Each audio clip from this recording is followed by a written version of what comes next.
आज की इस वीडियो में हम लोग कवर करेंगे basic concepts of macro economics, जो कि 12th बोर्ड के एग्जाम के पर्सपेक्टिव से बहुत ज्यादा इंपॉर्टेंट है। तो चलो बिना टाइम वेस्ट किए चैप्टर शुरू करते हैं।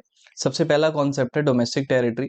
अब डोमेस्टिक टेरिटरी होती क्या है, ये समझने से पहले हमें समझना पड़ेगा कि इंडिया की ज्योग्राफिकल टेरिटरी क्या है।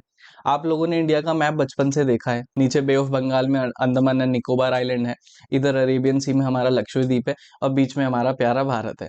यही हमारा इंडिया है। इसी को हम लोग बोलते हैं इंडिया की ज्योग्राफिकल टेरिटरी, जो कि हमारे सामने नजर ही आ रही है। अब डोमेस्टिक टेरिटरी जो कॉन्सेप्ट है वो ज्योग्राफिकल टेरिटरी से थोड़ी बड़ी टर्म है, उसके अंदर और भी बहुत सारी चीजें आ जाती हैं। पहला डोमेस्टिक टेरिटरी आती है हमारी शिप्स और aircraft owned by the resident between two और मोर कंट्रीज। इसको अगर मैं बहुत सिंपल वे में समझाऊं तो ये एयर इंडिया का प्लेन है। अब एयर इंडिया का प्लेन सपोज करो ऑपरेट करता है दुबई से फ्रांस जाने के लिए, तो ये इंडिया की डोमेस्टिक टेरिटरी कहलाएगा। पहला समझ आ गया, मतलब कोई भी इंडियन कंपनी का एयरक्राफ्ट या शिप एक कंट्री से दूसरी कंट्री अगर जाएगा तो मैं बोल सकता हूँ वो चलती फिरती इंडिया की डोमेस्टिक टेरिटरी है। समझ आ गया। दूसरा कॉन्सेप्ट आता है इसके अंदर फिशिंग वेसल्स, ऑयल और गैस रिग्स। ये जितने भी प्लेटफॉर्म है, अगर इंडियन रेसिडेंट इसको ओन करता है और वहां पर उनके एक्सक्लूसिव राइट है उन चीजों को निकालने के लिए, तो ये भी इंडिया की डोमेस्टिक टेरिटरी का पार्ट है। एक एग्जांपल मान लेते हैं। सपोज करो इंडियन ओशियन के अंदर जो भी मछुआरे जो मछली पकड़ते हैं, तो वो इंडिया की डोमेस्टिक टेरिटरी का पार्ट है। मतलब वो चलती फिरती पानी के अंदर इंडिया की डोमेस्टिक टेरिटरी है।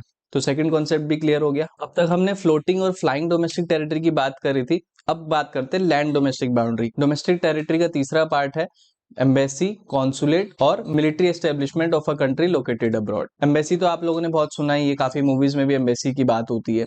और कॉन्सुलेट जो है एम्बेसी का मिनी वर्जन है, मतलब छोटा पैकेट है।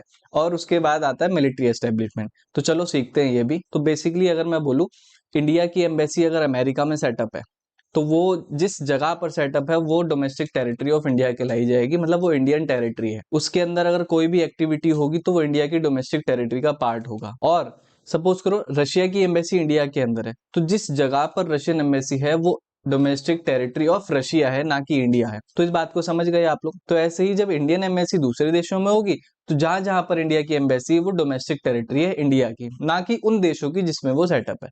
इतनी सी बात समझ आ गई। तो चलो खुद को टेस्ट करते हैं कि हमने क्या सीखा। तो पहला है an Indian company located in London. अब एक इंडियन कंपनी लंदन में लोकेट है, तो क्या ये इंडिया की डोमेस्टिक टेरिटरी का पार्ट है या नहीं है।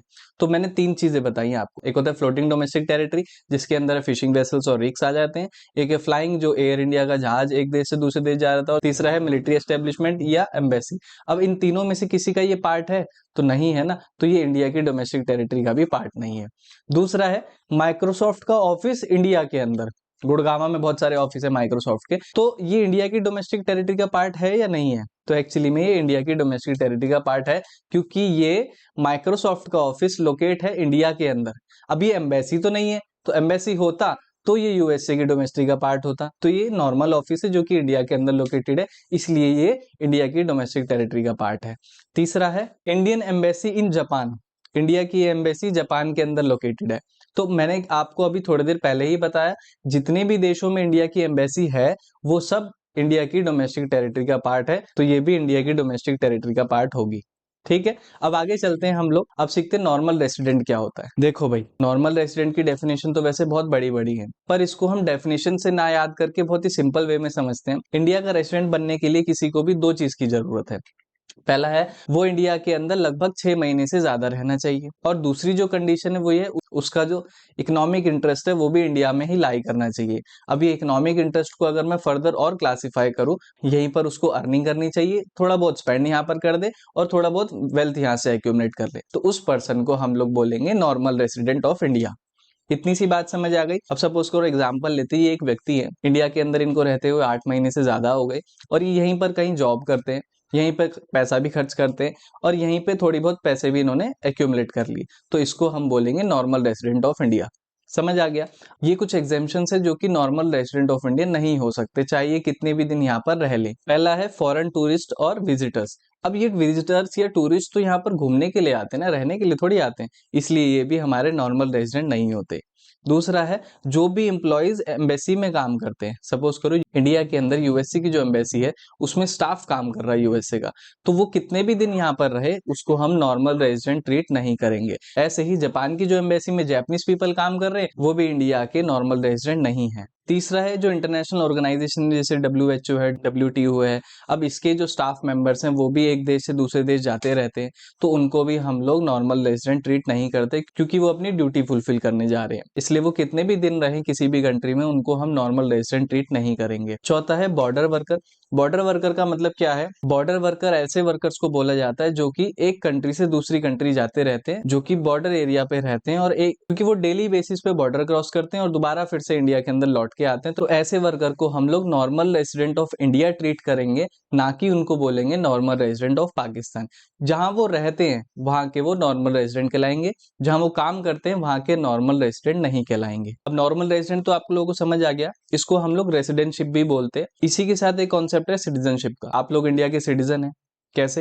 या तो बाय बर्थ है, या कोई ऐसा व्यक्ति जो कि इंडिया की सिटीजनशिप के लिए अप्लाई करे उसको सिटीजनशिप मिल सकती है। तो सिटीजनशिप के दो ही कॉन्सेप्ट, या तो किसी का जन्म इंडिया के अंदर होना चाहिए, या वो इंडिया की सिटीजनशिप के लिए अप्लाई करे लीगली, तभी उसको इंडिया की सिटीजनशिप मिल सकती है, अदरवाइज नहीं मिलेगी। अगला कॉन्सेप्ट है फैक्टर इनकम और ट्रांसफर इनकम। फैक्टर इनकम मैंने last video circular flow of income के अंदर बहुत अच्छे से पढ़ाया हुआ है।